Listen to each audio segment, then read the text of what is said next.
What were some of the assumptions, like as you started then look into it, what were some of the assumptions that you were discovering that you had in yourself? Yeah. For one, I probably found, so part of the thing about me is that I am what they call an ambivert. Have you heard this term? Is that the one that's like there's thinkers, feelers and doers, and then there's this like a couple that little tiny point at the top that are like a big mash of everything? Yeah, I'm pretty sure I'm a thinker feeler in that regard. Yeah. But an ambivert is, so you've heard of introverts and extroverts. Yeah.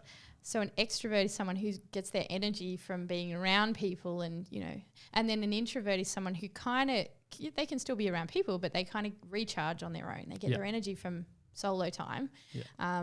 And I'm probably somewhere in the middle. Yeah. I've had seasons in my life where I've been very much an introvert.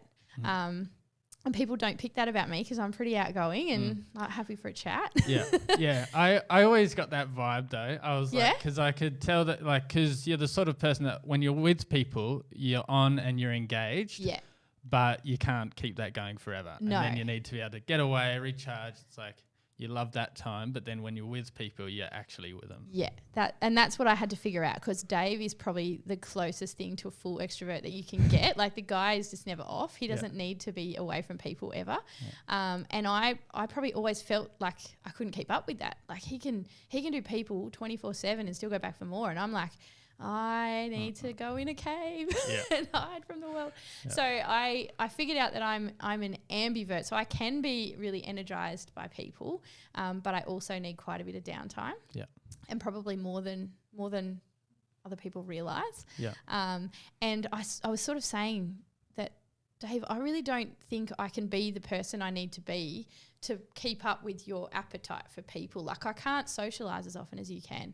He would have people over for dinner every night of the week and then still want to see them for breakfast. And I'd be like, okay, 2 nights a week hanging out with people is good, and then I need to hide. And so there was just a few things like that where I realised I have this capacity for people, but maybe not the drive to do that style of work. Yeah. And also just, I guess, in how Dave and I relate to one another as well. There's a kind of a perception, I think, in, particularly in religious circles, that women are kind of to submit to their husbands. What that submission looks like is probably not quite so much as go along with every single idea that guy has and don't complain. Like I feel like that's kind of not what God had in mind. And so were you feeling the pressure that is what you had to be? Yeah, I need to submit because it's like, I'm so horrible, I don't want to hang out with people every night of the week. Yeah. And I kind of had this false idea like, oh, you're going to rob that guy of his calling if you can't just get on board with this.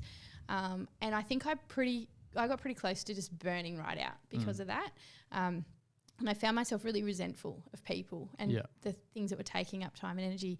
I probably also worked out that for me, the way I connect with people is a little bit different. Like Dave can spend hours just hanging out low key with someone, whereas like you said before, we have quite, intense conversations with a bit of intellectual muscle, and but then that doesn't have you don't do that for hours. You don't sit and talk, intently. After a little bit, that was good. Okay, that was a nice hour, and now I'm going to go and digest all of that. So again, it's just difference, isn't it, in the way people work? But absolutely. I think getting my head around that whole idea of you don't need to become what the world, seems to expect of you. And you don't need to fit this box. And if you're not fitting the box, then maybe it's not, the problem isn't you. Maybe you're just not meant for that box. Yeah.